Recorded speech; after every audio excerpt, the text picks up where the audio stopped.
بسم الآب والابن والروح القدس الإله الواحد آمين. هلم أيها روح القدس وأرسل من السماء شعاع نورك, ce qui signifie viens Esprit Saint et envoie du ciel un rayon de ta lumière. Assalamu alayki ya Maryam ya mumtali'atan na'matan الرب معك مباركة أنت في النساء ومباركة ثمرة بطنك سيدنا يسوع المسيح. يا قدسة مريم يا والدة الله صلي لأجلنا نحن الخطأ الآن وفي ساعة موتنا آمين. بسم الآب والابن وروح القدس الإله الواحد آمين. Ajoussou, ce qui signifie asseyez-vous si vous vous en étiez pas douté. Alors, est-ce qu'il y a beaucoup de personnes qui n'étaient pas là à la première conférence? Ouais, ça fait la moitié.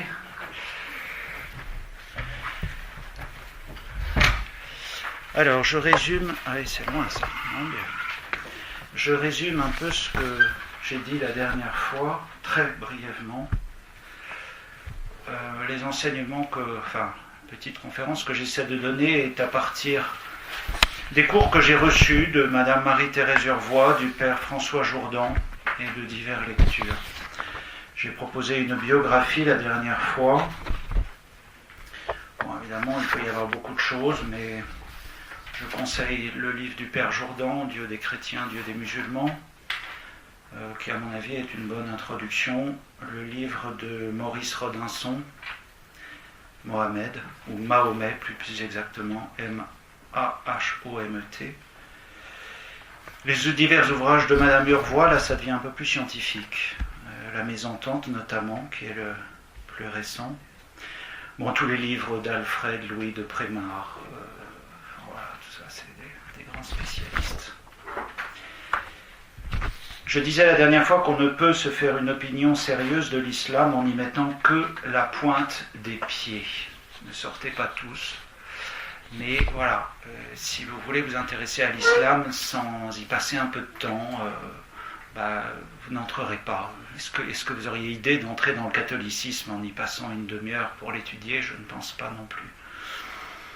Donc ça, c'est une chose importante. Évidemment, la nécessité incontournable de la langue arabe, au moins de savoir lire 2-3 mots, de pouvoir peut-être chercher dans un dictionnaire. Pourquoi ce titre? L'islam dans ses textes. Il s'agit de demander à l'islam ce qu'il dit de lui-même, ce qui ne peut se faire qu'en ramenant les choses à la vérité des textes. Il ne faut pas trahir la tradition islamique elle-même. Que ce soit bien clair, je suis ni pour ni contre, j'ai mon avis. Mais ce que j'essaie de vous présenter, c'est ce que l'islam dit de lui-même, ce que j'en ai pour l'instant étudié.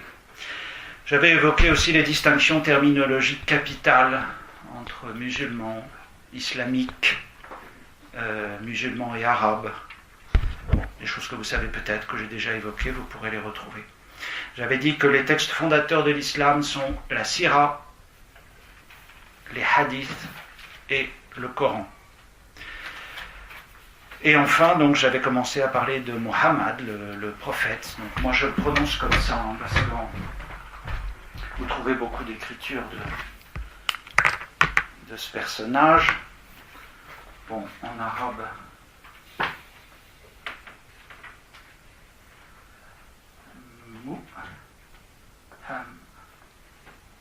Mohammed. Donc ça, a priori, ça doit se transcrire.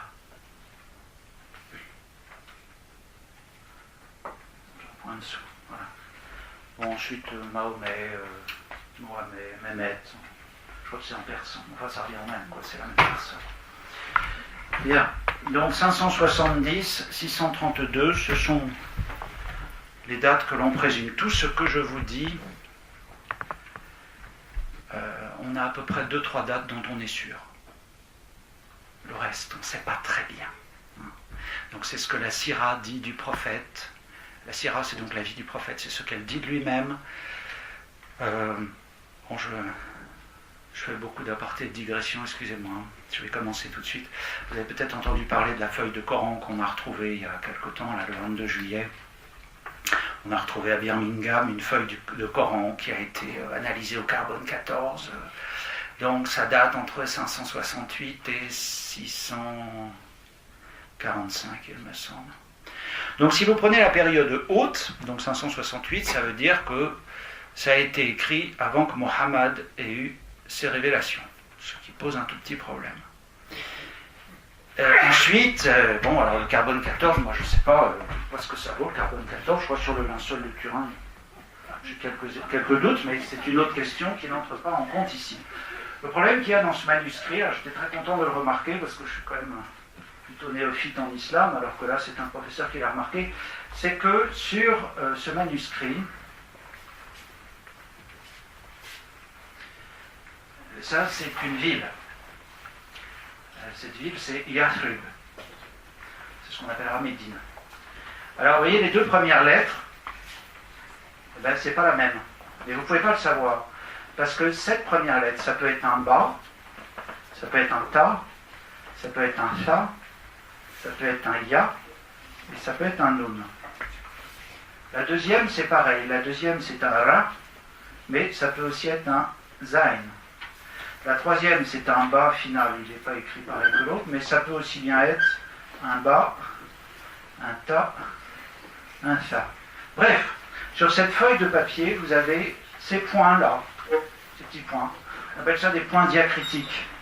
Ces points diacritiques, ils ont été écrits parce que précisément, pour savoir que ça, c'est Yathrib, soit vous habitez là-bas, mais vous ne pouvez pas vous en douter comme ça. Ça peut être plein de choses. Alors le problème, c'est que sur ce manuscrit, eh bien, vous avez des points. Et les points, ils ont été inventés, créés fin 7e ou 8e. Est-ce qu'ils ont été rajoutés après? Bref, vous voyez, quand on trouve des choses et que les journalistes vous disent c'est extraordinaire, c'est une feuille de Coran, commencez par vous méfier. Et attendez un petit peu de voir ce que les gens qui sont vraiment spécialistes diront. De fait, ils n'en parlent pas encore. Donc, voilà. Donc j'avais commencé à parler, j'avais même achevé la période mécoise. Donc Mohammed arrive à la Mecque vers 612 et il commence à faire ses enseignements. Dans ces enseignements, il y a donc plusieurs étapes. Il commence à prêcher une sorte de morale universelle, puis il prêche le jour du jugement, et finalement il est rejeté par ses contemporains, et il entre dans une période apologétique, et il essaie de s'insérer dans la lignée biblique. Le message de Mohammed, c'est vraiment de dire, je viens annoncer la meilleure religion dans la lignée du judaïsme et du catholicisme. Bien, c'est vraiment ça ce qu'il veut faire, ce qu'il croit devoir faire. Il a épousé Khadija, c'est sa première épouse, j'en ai parlé la dernière fois, qui meurt en 615. Et donc, il a perdu et Khadija et son oncle, qui sont les deux premiers croyants, deux premières personnes qui ont cru en lui. C'est ce qu'on appelle la fin de la période mécoise. Et nous en étions arrivés ici. Nous arrivons donc tout ça vous le retrouvez dans la première conférence si vous voulez aller. Nous arrivons donc à ce qu'on appelle la période médinoise. Il émigre.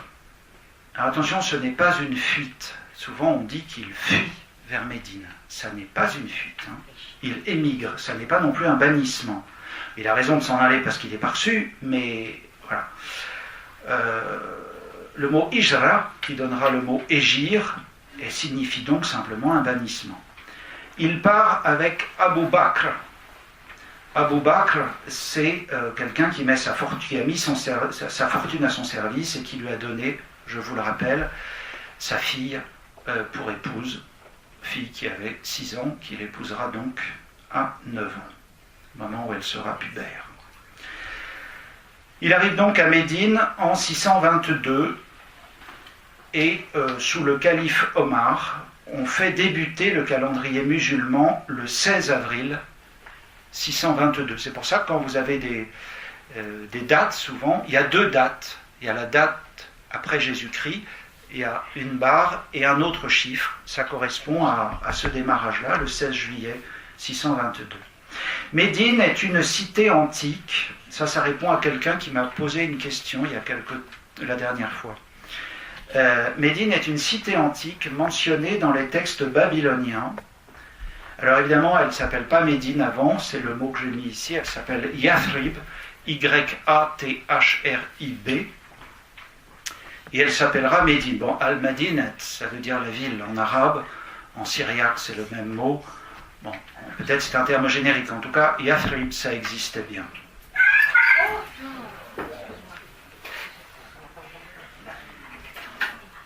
Donc c'est la ville dont tout le monde peut rêver, dont tout bédouin peut rêver, une grosse oasis verdoyante.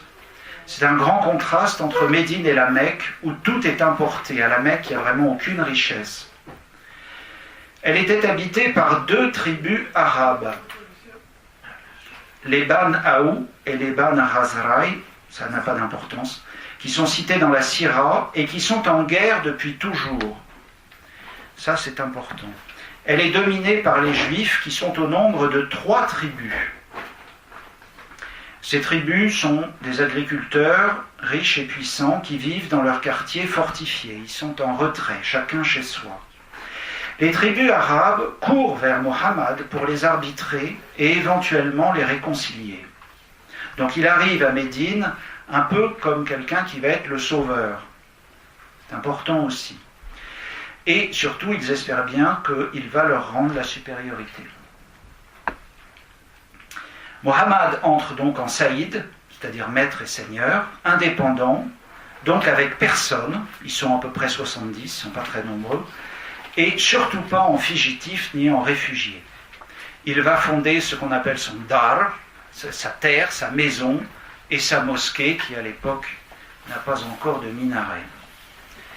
Il y a donc 4 groupes dans cette ville. Mohammed avec son baït, sa maison,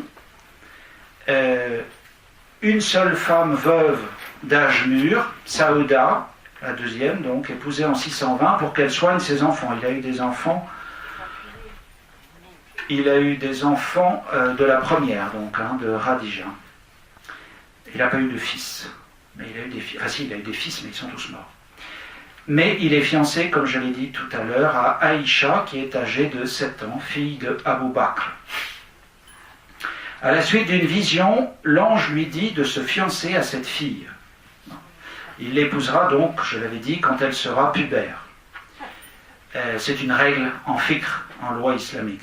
Il cohabite avec elle 8 mois avant de se marier, à l'âge de 9 ans pour elle. La deuxième groupe de personnes, il y a aussi les mots ajiroun. C'est simplement le substantif qui vient de agir. Ça veut dire donc ceux qui sont partis avec Mohammed. Donc eux, ils sont environ 200. Certains tardent, certains restent à la Mecque. Et ils sont accueillis par des alliés, des partisans, des musulmans indigènes de Médine. Et ils sont très pauvres. Cette notion de pauvreté est absolument capitale à noter. Troisième groupe, il y a aussi des tribus arabes de Médine qui se sont engagées à l'aider dans le traité qu'ils ont signé avec lui. Et une partie d'eux se convertira à l'islam, mais pas tous sincèrement. Voilà. Le quatrième groupe sont donc des tribus juives, dont il espère compréhension du message coranique, puisque je vous le redis, il arrive en prétendant, en affirmant que Dieu l'a envoyé et que finalement il n'annonce rien d'autre que la même chose que les précédents, sauf que lui, il est fidèle au message qui lui a été transmis, alors que les juifs et les chrétiens n'y ont pas été fidèles. Donc il est d'abord accueilli favorablement, mais sans aucune concession par ces juifs. Rien de doctrinal n'est concédé. On parle d'un traité d'autonomie interne que crée Mohammed et qu'on peut appeler, vous avez peut-être entendu ce nom, la charte de Médine. qui donne naissance à une communauté unique, la Oumma. Alors ça, c'est absolument capital. Mohammed a réussi un tour de force absolument génial. Il a réussi à faire glisser l'appartenance à un clan, à une tribu, vers l'appartenance à une Oumma, un ensemble. Donc, on défend la Oumma à tout prix. L'exception que j'avais citée déjà la dernière fois, comme vous vous souvenez peut-être, au moment de la guerre de Libye, on nous a dit que Kadhafi, à un moment, est retourné dans son clan. Ce qui montre que dans certaines conditions, la Oumma s'avère quand même pas suffisamment fiable. Enfin, le cas de Kadhafi était un peu particulier quand même. C'est aussi l'époque où il crée le statut des gens du livre, la zimmitude, qui veut dire protection en arabe. C'est un principe prévu pour mettre chacun à l'abri de la loi islamique et non pas sous la loi islamique. Ils n'auront ni les mêmes droits ni les mêmes obligations. Plus tard, ce sera revu avec une casuistique très développée.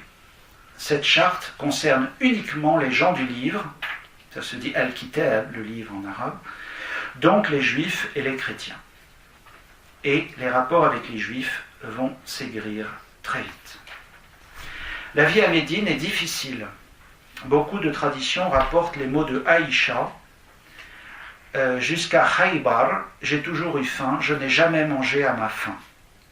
Il y a donc une pauvreté immense. Un hadith dit, il fallait s'attacher une pierre sur le ventre pour ne pas ressentir la morsure de la faim. Et certains musulmans commencent à regretter la Mecque. Or, il faut protéger la jeune Oumma et pouvoir à sa subsistance. Et c'est ici que nous assistons à un tournant dans l'islam naissant. C'est vraiment la période importante. De peur de voir des gens apostasier, c'est-à-dire quitter l'islam, Mohammed doit passer à l'offensive. Et il fait des razzias. Il y en aura 19. Il y aura 19 combats. Ces combats visent à trouver de la nourriture, parce que tout avait été confisqué par les Mécois. Quand ils ont quitté la Mecque, les Mécois ont tout gardé. Ils sont partis librement, mais sans leurs biens quand même. Hein. Et donc, c'est la première cause morale de ces razzias, de pouvoir manger. Mais l'hégire ne sera ce fait qu'ils aient dû partir et qu'ils n'aient pas été reçus donc, à la Mecque ne sera jamais pardonné aux Mécois. Donc ça commence en décembre 623. Les épreuves, alors il y a un verset, Allah se fend d'un verset pour expliquer la justification de ce que Mohammed va faire. L'épreuve que subissent les musulmans est plus grave que de combattre. Oui, parce qu'ils sont quand même pendant le ramadan, donc ils n'ont pas le droit de faire la guerre, mais voilà, c'est plus grave, donc on a le droit, on met en retrait. Il y a eu aussi des versets pour la répartition du butin entre le prophète et les combattants. Bah oui, parce que à partir du moment où il y avait une razzia, il y avait un butin, et comment on répartit? Eh bien attendez, ça va venir. Donc ça descend du ciel, et là il reçoit un verset pour lui dire comment on fait le partage. La révélation de Médine est surtout juridique et prescriptive. Vous voyez, on passe vraiment, j'avais évoqué ça, le père Boulad, qui connaît vraiment bien l'islam, qui est un jésuite du Caire, qui a un peu plus de 80 ans, dit, je rapporte simplement ces paroles, je ne prends pas position dessus, que l'islam a été une religion pendant 15 ans à Médine, à la Mecque, et qu'ensuite c'est devenu autre chose, un système politique. Bon. Ça mérite d'être examiné en tout cas. Donc ce qui se joue, donc je viens de vous dire, la révélation devient surtout juridique et prescriptive. C'est ce qui jouera le plus grand rôle dans l'islam qui va se développer. Promulgation de législation pour régler les points essentiels de la vie sociale comme le mariage, la guerre, les contrats, l'héritage, le butin, le halal, etc. Donc l'islam mécois passe au second plan alors que l'islam médinois va régner. Si quelqu'un n'a pas de religion, il est condamné car il n'y a rien de prévu dans le Coran pour les gens qui n'ont pas de religion. Et dans le Coran, Allah déclare l'islam la meilleure religion, la religion du succès. Donc ce passage au second plan, je le redirai peut-être tout à l'heure, je ne sais plus, de l'islam médinois, permet de mettre une réalité, une image, ou ce que vous avez peut-être déjà, dont vous avez peut-être déjà entendu parler, les versets abrogés, les versets abrogeants. Donc, théoriquement, les versets médinois sont abrogés, les versets mécois, excusez-moi, j'en mets les pinceaux, ça fait plusieurs fois. Les versets mécois sont abrogés et les versets médinois sont abrogeants. C'est une théorie, ça ne marche pas toujours comme ça. Sans parler des études, s'il y a des matheux ici qui ont envie de s'amuser, je vous conseille la théorie des codes appliqués au Coran de Jean-Jacques Walter. Bon, on peut bien s'accrocher, mais c'est quand même assez passionnant. L'idée, c'est que simplement que dans un texte, il y a une signature. Quand on écrit quelque chose, en fonction des lettres, des syllabes, des mots, du style, etc., on peut mathématiquement... Bon, alors ça va, c'est très élevé, c'est de l'ordre de 999 900 sur 1 million, enfin. Donc c'est vraiment très très précis. Et bref, si je vous dis juste ça, c'est parce que lui, il dit le découpage en versets médinois et mécois, en tout cas, il n'est pas scientifique. On ne sait même pas si c'est vrai, quoi. Enfin, en tout cas, ça permet d'avancer la notion de verset abrogé, abrogeant. Les batailles. La fameuse bataille de Badr, B-A-D-R, en 624, sera déclarée par Allah dans le Coran comme une victoire éclatante, car les caravanes mécoises fuient. Bon, alors, dans la Sira, c'est la gloire. La réalité, c'est qu'en fait, ils sont tous partis parce qu'ils avaient la trouille.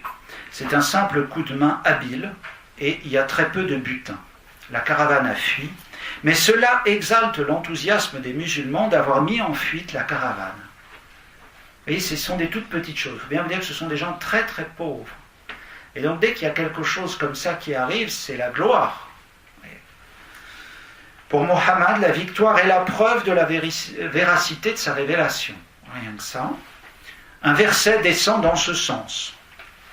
Il profite de ce succès pour se retourner contre les Juifs, qu'il accuse de sympathiser avec les Mécois, et du coup il les expulse. Première tribu de Juifs expulsés.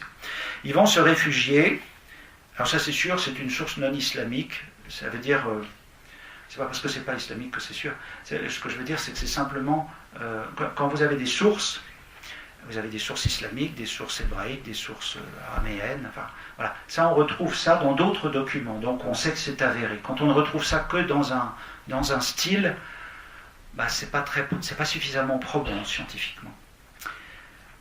En mars 625, les Mécois prennent leur revanche, et Muhammad même est battu et blessé, et il est désobéi. C'est la débandade, 625. C'est un désarroi chez les musulmans. Il se venge sur les Juifs, il reste encore 2 tribus, donc, et il expulse la 2e tribu, mais cette fois-ci, il a quand même été plus pragmatique, il confisque d'abord leurs biens avant de les expulser. Et ces confiscations sont mises à disposition du prophète lui-même. Ben oui, parce que pour l'instant, il n'y a pas encore de verset qui soit tombé pour savoir comment on fait. Donc, à ce moment-là, il récupère, mais il a le, c'est pas le terme approprié, mais il a le bon goût de redistribuer ça à ceux qui n'ont rien du tout parmi ses partisans. En avril 627, c'est la guerre du fossé dont on parle. C'est une semi-victoire pour Mohammed, et là, il va s'en prendre à la dernière tribu juive, les Banu Quraïza. Ils sont accusés d'avoir pactisé avec l'ennemi. Alors la guerre du fossé, c'est simplement que les Mécois étaient venus assiéger Médine et qu'ils ont creusé un grand fossé devant Médine pour pas que les Mécois arrivent. Et de fait, les Mécois sont des cavaliers remarquables, mais ils n'avaient pas du tout prévu ce genre de choses, et donc ils sont restés à se regarder dans le blanc des yeux, ne sachant pas quoi faire. Il y a eu 2 morts, je crois, tout et pour tout. Mais une fois que les Mécois sont partis, donc Mohammed se retourne contre la dernière tribu juive, et eux refusent de s'exiler, donc ils les assiègent dans Médine même, et ils sont obligés à une reddition sans condition. Cependant, le prophète leur offre le croit ou meurt. L'islam ou la mort. 4 seulement se convertissent, et donc environ 900 hommes sont décapités. Les femmes et les enfants sont vendus en esclavage et leurs prix sont distribués aux croyants. Ça, c'est quelque chose qui est assez connu, hein. C'est cette tribu qui a été égorgée. En mars 628, toujours des sources islamiques, Mohammed marche sur la Mecque. Il revient dans sa tribu d'origine. Et là, il va signer un pacte avec les Mécois pour une armistice de 10 ans. Bien. Il ne fait pas de pèlerinage cette année. Pèlerinage à la Mecque, je l'avais dit dans la première conférence, ça existe déjà bien avant l'islam. La Kaaba, ça existe déjà bien avant. C'est un site païen, mais ça existait déjà bien avant. Alors évidemment, ils vont le rattacher en disant que Abraham est dans le coup. Hein. À un moment, il faut quand même se rattacher aux sources bibliques, donc on cherche un peu des explications. Donc, ceux qui veulent passer à l'islam dans ce pacte, dans cet armistice, seront livrés aux Mécois. Donc, vous voyez, bon. Ce qui est tout à fait remarquable, c'est qu'ils traitent d'égal à égal avec les Mécois. Et ça, c'est très important, il est très malin sur ce coup-là. Ça signifie que les Mécois sont traités à égalité avec les musulmans, alors que je vous ai dit tout à l'heure que ceux qui n'ont pas de religion, ils n'ont pas voix au chapitre, comme on dit. Là, ils sont traités d'égal à égal, ce qui est très habile de la part de Mohammed, qui renonce donc à son droit de Rasul Allah, c'est-à-dire envoyé de Dieu. C'est le titre du prophète Mohammed, Rasul Allah. Les autres, ils sont Nabi, c'est comme en hébreu, c'est le même mot. Hein. Ça veut dire prophète simplement. Lui, il est Rasul, envoyé. Dans ce traité, il renonce donc à son titre. Alors, on peut noter donc son génie politique. Omar, qui est son futur successeur, est furieux de cette histoire-là. Enfin, voilà. En décembre 628, de retour vers Médine, il combattra les oasis juifs où s'était réfugiée la première tribu expulsée. Et il récupère le butin au passage. Il va retourner à la Mecque. En janvier 629, il fait une visite à la Mecque à titre privé, en dehors de la saison des pèlerinages. Pèlerinage qui, je l'évoquerai peut-être tout à l'heure, fait partie aussi des 6 piliers du culte islamique, mais enfin, c'est une aparté. En septembre, il entreprend une bataille de Mu'ata au nord, mais les 2 généraux de son armée sont tués, et même Zaïd est tué. En janvier 630, il prend la Mecque sans coup férir. Alors là aussi, on vous décrit des grandes batailles. En fait, il y a une armistice. Donc il rentre, il n'y a pas de bataille, il ne se passe rien du tout. Simplement, il rentre et finalement, il est quand même accueilli parce qu'il est en puissance. Il arrive avec tous ces hommes. Il règle les comptes avec les uns et les autres, comme l'évoque la Sira. Alors là, c'est assez... ça rigole pas beaucoup. Hein. On va lire peut-être un petit passage. 350. Donc c'est dans le 2e tome de la Sira, la vie du prophète. Donc là, il ordonne de détruire les images. Rasul Allah ordonne de détruire les images. Alors... il entra dans la maison le jour de la conquête de Makkah. Bon, la Mecque, Makkah, etc., tout ça c'est le même mot. Hein. Il y vit des images des anges et d'autres personnes. Il vit Ibrahim peint, tenant à sa main des flèches avec lesquelles il pariait, du verbe parier, ou tirait au sort. Alors il dit que Dieu les maudisse, ils ont fait notre vieil ancêtre parier et tirer au sort avec des flèches. Question de savoir si Abraham est ancêtre ou pas, c'est ce qu'il avait voulu essayer de faire à l'époque où il était à Médine pour se rattacher avec les traditions bibliques. Puis il récita le verset « Abraham ne fut ni juif ni chrétien, mais fut hanif et soumis. Il ne fut point parmi les associateurs. » Puis il ordonna de détruire toutes ces images, ce qui fut fait. Vous voyez, il fait un peu le ménage. Ensuite, il va s'occuper aussi des gens qui sont dans la ville. Si je vous lis ce passage de destruction des images, c'est que ça peut peut-être faire écho pour vous à ce qui se passe avec Daesh et tout ce qui est détruit aujourd'hui. Je disais dans la première conférence que la vie du prophète, ce qu'il a fait, ce qu'il a dit, ce qu'il n'a pas fait, ses silences, tout ça est exemplaire. Mutatis mutandis, c'est un peu comme pour nous avec la vie de Jésus, si vous voulez. Tout ce qu'a fait le prophète, si vous le refaites, c'est bien. Bien avoir ça à l'esprit pour comprendre certaines choses. Alors, une délégation des tribus de l'Arabie qui se soumettent viennent à l'islam devient alors politique. Allah se mêle à sa vie, il intervient à chaque bataille pour tous les aspects politiques, domestiques, spirituels. En mars 631, c'est le premier Hajj officiel. Le Hajj, c'est le pèlerinage. Il est conduit par Abu Bakr, il est rejoint par Ali, qui proclame le fameux verset du sabre.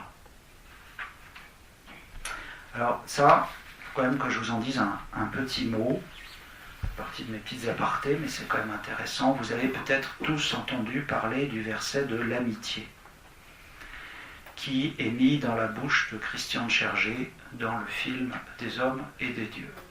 Bien. Donc, voilà le verset de l'amitié. C'est la sourate 5, verset 82. Donc je prends la traduction, je vous avais dit la dernière fois que une traduction fiable est celle de Blacher, le Coran de Blacher qui est introuvable. Enfin, on le trouve sur Amazon quand on a de la chance. 600 €, oui, ça peut être plus. Hein. Non mais les gens hésitent à rien sur Amazon. J'ai trouvé un jour une grammaire d'Alphonse Mingana de Syriac à 10 000 francs, je crois. J'ai pu la télécharger gratuitement grâce à un russe que je connaissais, mais enfin ça c'est une autre question. Mais voilà, bon, les gens hésitent. Pourquoi hésiter? S'il n'y a plus qu'un bouquin, autant faire monter les prix. Donc en tout cas, donc Blacher est un grand spécialiste de l'arabe, écrit une grammaire qui a enseigné beaucoup, qui était professeur de mon professeur, Madame Urvois aussi du reste. Grand spécialiste ni musulman ni chrétien. Alors, je précise parce que on ne peut pas dire qu'il est penché d'un bord ou de l'autre, quoi. Voilà.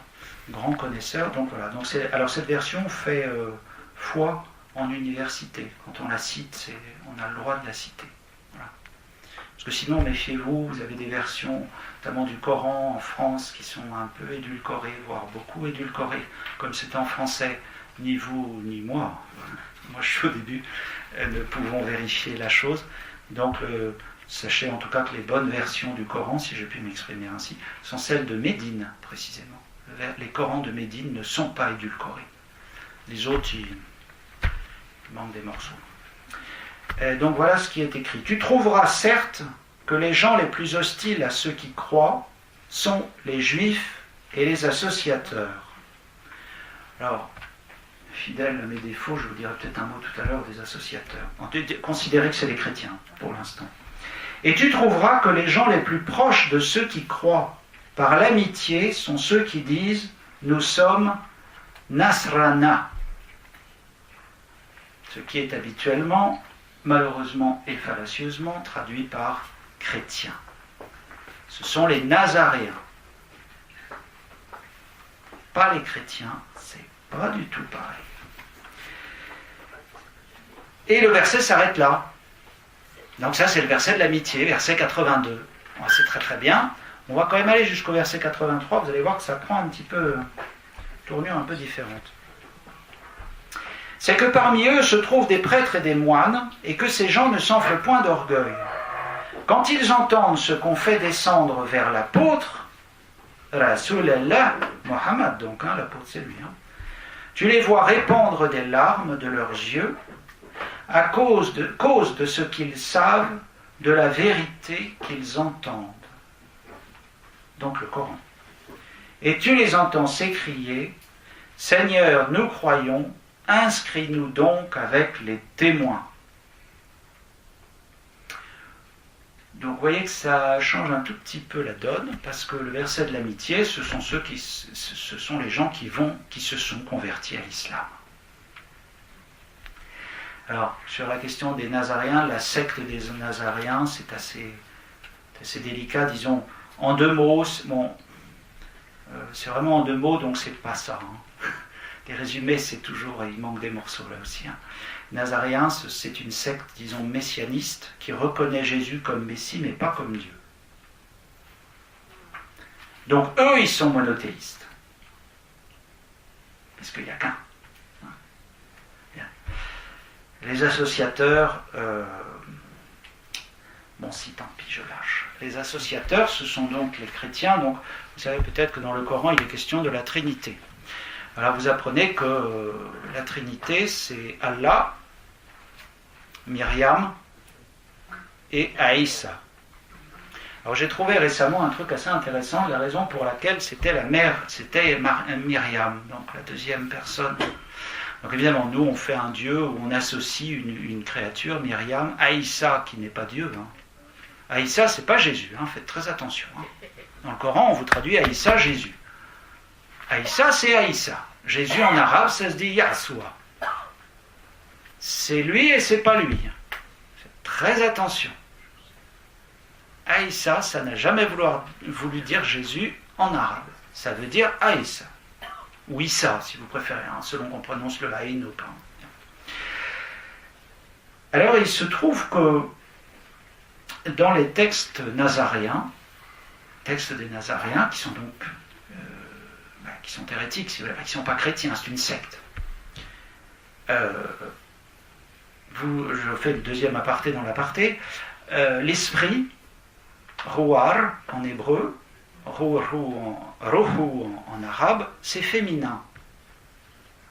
L'esprit est féminin en arabe comme en hébreu. Et dans les textes des Nazaréens, l'esprit est appelé mère de Jésus. Donc vous avez Allah, disons Dieu, Allah ça veut dire Dieu en arabe. Allah, mère de Jésus, et Aïssa. Alors, c'est une thèse, dans thèse il y a hypothèse. L'idée c'est de dire que tout simplement, quand vous avez un petit peu connaissance d'un évangile dans la langue des Nazaréens, qui était le syriaque ou l'araméen, qui pourrait très bien être le diatessaron. Le diatessaron, c'est une compilation des 4 évangiles en un. Ça a été condamné fermement par l'Église catholique, mais ça a été utilisé dans certaines sectes. Eh bien, vous avez entendu parler de quelqu'un dans l'évangile qui s'appelait Mère de Jésus. Et ça tombe bien, parce qu'en plus, elle a un prénom. Et c'est Myriam. D'où la Trinité coranique. En fait, lisez Allah, Mère de Jésus, et Aïssa. Mère de Jésus, ça aurait dû désigner le Saint-Esprit. Mais vous voyez la même expression, vous ne connaissez pas bien la doctrine, c'est bon, quoi. Donc les associateurs, ce sont en fait les chrétiens qui croient donc qu'il y a associé à Dieu une femme et son fils. On va dire ça comme ça.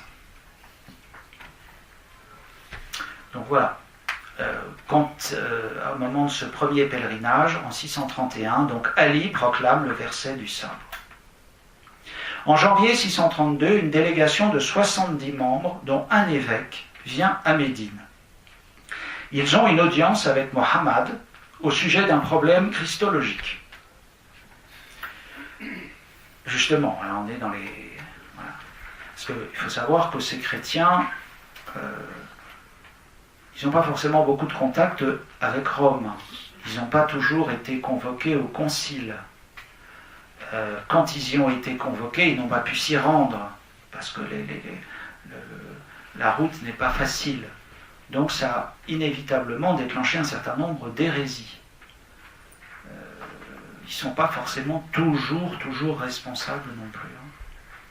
Bon là, en l'espèce, ils sont très monophysites. Ils ont du mal à croire que Jésus soit Dieu et homme. Ça pose pas mal de problèmes. Donc, eux, en tout cas, là, ce sont vraiment des chrétiens. comme ils ne veulent pas se convertir à l'islam, Mohammed leur propose une muba'ala, c'est-à-dire un défi par ordalie. Vous savez, l'ordalie, on a ça avec Élisée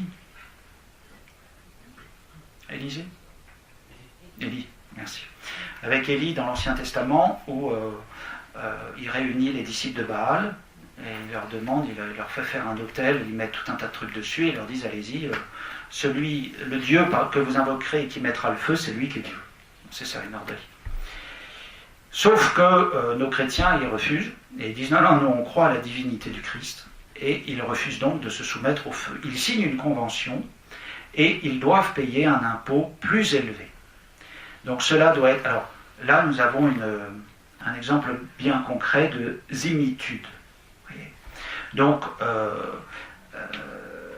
ils doivent payer un impôt, cela doit être complété par des habits de guerre, des armes, en contrepartie de la protection de la part du Rasul Allah de Mohammed, qui garantit leur culte.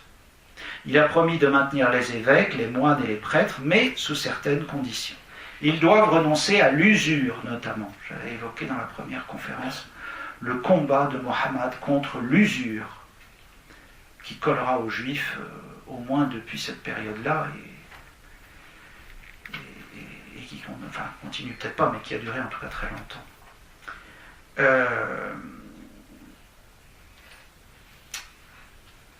Donc ils doivent renoncer à l'usure. Allah se fend encore d'un verset pour préciser comment ce tribut des zimmis doit être payé.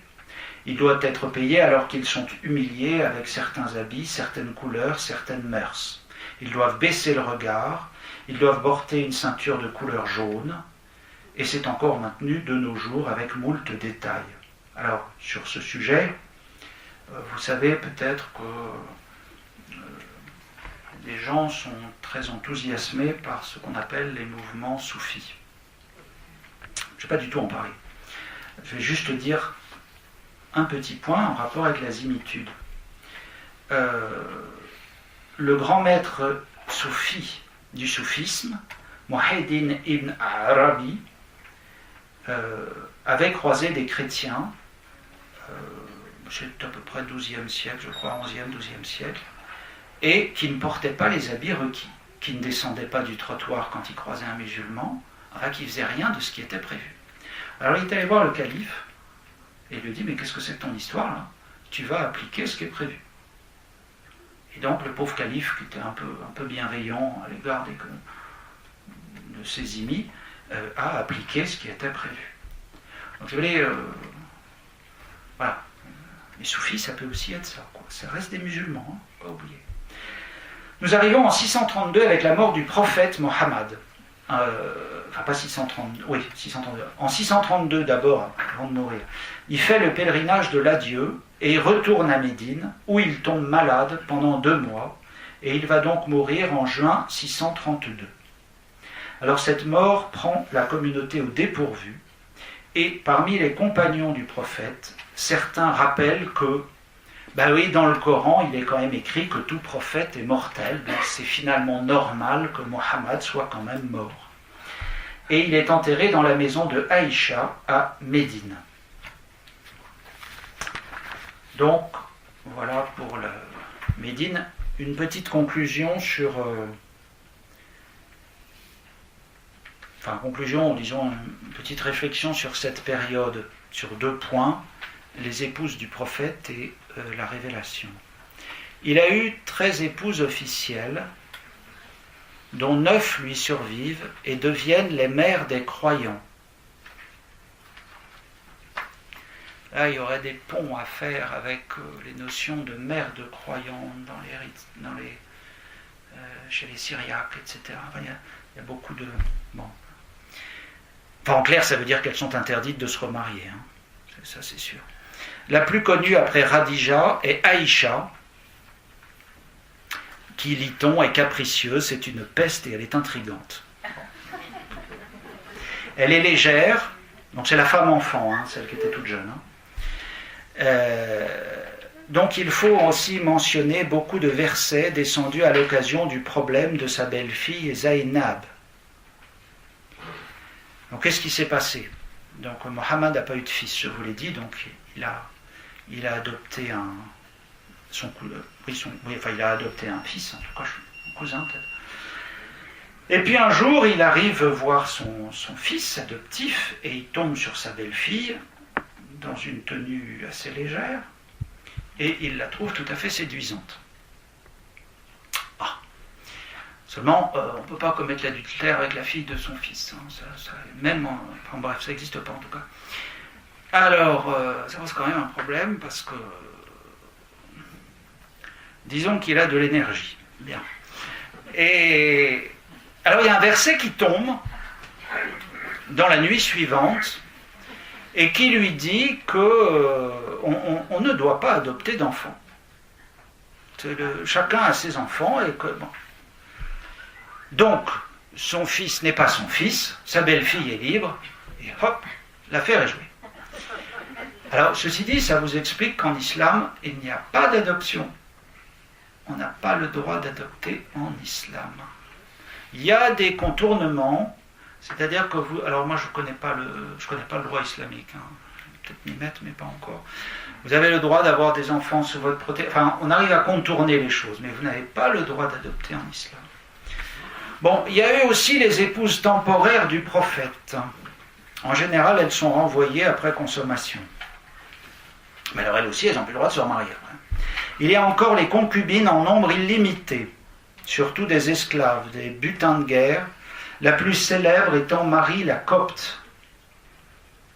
Alors il faut quand même savoir qu'à cette époque-là, il arrivait qu'un chef donna sa fille à un autre chef. Ça se faisait. Donc nous on regarde ça aujourd'hui, polygamie, oui, mais enfin voilà, ça se faisait même chez des chrétiens, ça pouvait exister. Marie la Copte, c'est un exemple. Donc elle lui donnera un fils, Ibrahim, mais qui mourra en 631. Elle est restée chrétienne. Il y a eu des crises de jalousie entre certaines de ces femmes, notamment à cause d'elle, parce que Marie la Copte était la plus jolie, apparemment. Alors il est possible que ce soit elle qui lui ait donné un certain nombre d'informations sur les chrétiens, les rites chrétiens. C'est possible, tout ce qui... Bon, on ne sait pas très bien. La quatrième source de femmes, ce sont les croyantes qui s'offrent spontanément au prophète. Du point de vue de la révélation, maintenant, le plus grave peut-être dans l'attitude de Mohammed, quand on dit grave, gravis en latin ça veut dire lourd, hein. Ce qui a le plus d'importance, je n'ai pas un jugement sur le fait, c'est l'exploitation de la révélation pour les commodités de Mohammed. C'est indéniable. Alors il y a même une de ces femmes qui lui a sorti un truc absolument extra, qui lui a dit, dis donc, Allah est bien empressé à satisfaire tous tes désirs. Bon, donc il y a quand même quelques-unes qui avaient remarqué que ça tombait bien, disons. C'est le cas de le dire d'ailleurs, il s'agit de descente. Un tanzil, ça veut dire une descente, ça tombait bien, quoi. Bon voilà, donc là on peut se poser quelques questions sur le problème de la sincérité du prophète. Alors, Maxime, je l'appelle toujours Maurice, excusez-moi si je l'ai déjà dit, c'est Maxime Rodinson. Lui, il ne se pose pas beaucoup de questions. Lui, il pense qu'il y a quand même un peu une illumination, quelque chose de l'ordre de l'inconscient, que Mohammed a cru vraiment être envoyé les 15 premières années et qu'ensuite il savait ce qu'il faisait, quoi. Bon, c'est ce que dit Rodinson. Il y a un problème des rapports entre la conduite morale du prophète et sa prophétie. Dans les piliers du dogme, oui, forcément. Donc il y a les 6 piliers du dogme islamique. Et puis il y a quelques petites autres choses sympathiques. Il y a notamment l'inimitabilité du Coran. Bon. Et puis l'exemplarité du prophète, c'est-à-dire son impeccabilité. Le prophète est exemplaire. Je vous rappelle les 900 juifs, je vous rappelle... Bon, voilà, c'est embêtant parce que ces gens le croient sincèrement, quand même. Hein. Et il vous explique pourquoi il a eu tant de femmes et que c'était vraiment pour le service de... Enfin bon, enfin... C'est... Voilà.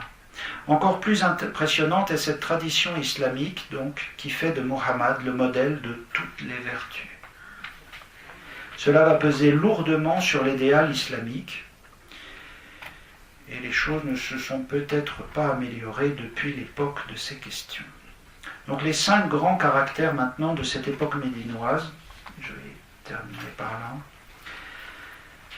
C'est donc une période occupée par le jihad qui est institutionnalisé par le texte du Coran. On a le droit, dans quel cas, etc.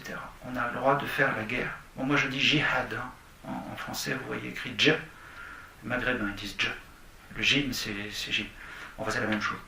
Deuxièmement, l'islam devient une religion indépendante. Disposition envers les scripturaires et les polythéistes. L'islam est présenté comme religion exemplaire et récapitulative. C'est forcément la bonne puisque c'est la dernière qui est arrivée. C'est un peu niveau 6e, mais enfin, je suis désolé pour les 6e.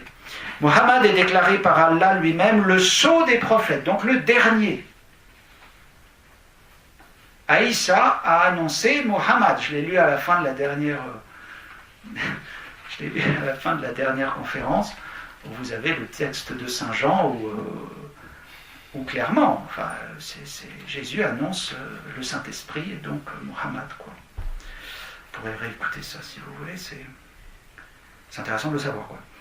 Et le Coran devient une organisation juridique de la vie des croyants. Troisièmement, la communauté devient un État théocratique. C'est l'organisation d'un État. La révélation va servir à tout, y compris aux besoins domestiques et familiaux de Muhammad, je l'ai dit. Et cela se dégrade en politique. Alors là, j'ai mis une référence que je n'ai pas notée au commentaire à l'introduction au Coran de Blacher. Ça, c'est le Coran, il y a une introduction qui fait un peu moins épais, qui est aussi difficile à trouver, mais qui est intéressante, même si c'est un peu passé. Ce qui a 60 ans, les recherches continuent. Même si je vous dirais, pour finir, un mot un petit peu embêtant quand même. Quatrièmement, on trouve de très belles formules esthétiques dont on se demande ce qu'elles font dans le Coran. Même formulation dans des textes manichéens.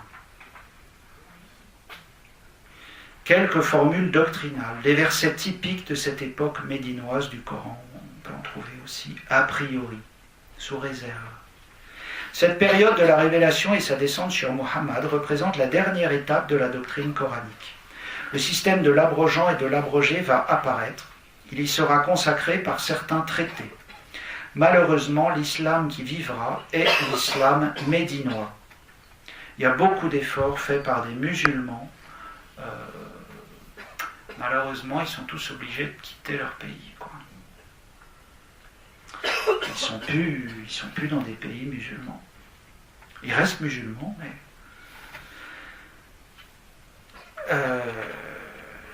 les versets abrogés restent dans le Coran au même titre que les abrogeants, et cela fait difficulté pour les exégètes et les autres.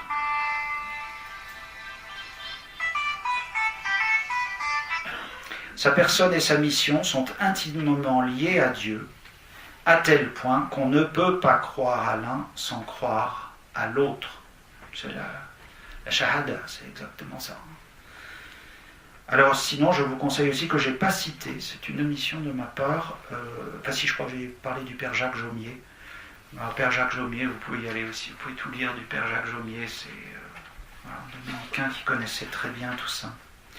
Voilà, je finis juste par cette phrase de Alfred Louis de Prémar au sujet de l'islam. Soit on examine les sources et on n'écrit pas l'histoire, soit on n'examine pas les sources et on écrit des histoires. C'est un peu terrible, mais voilà, je vous remercie de votre attention.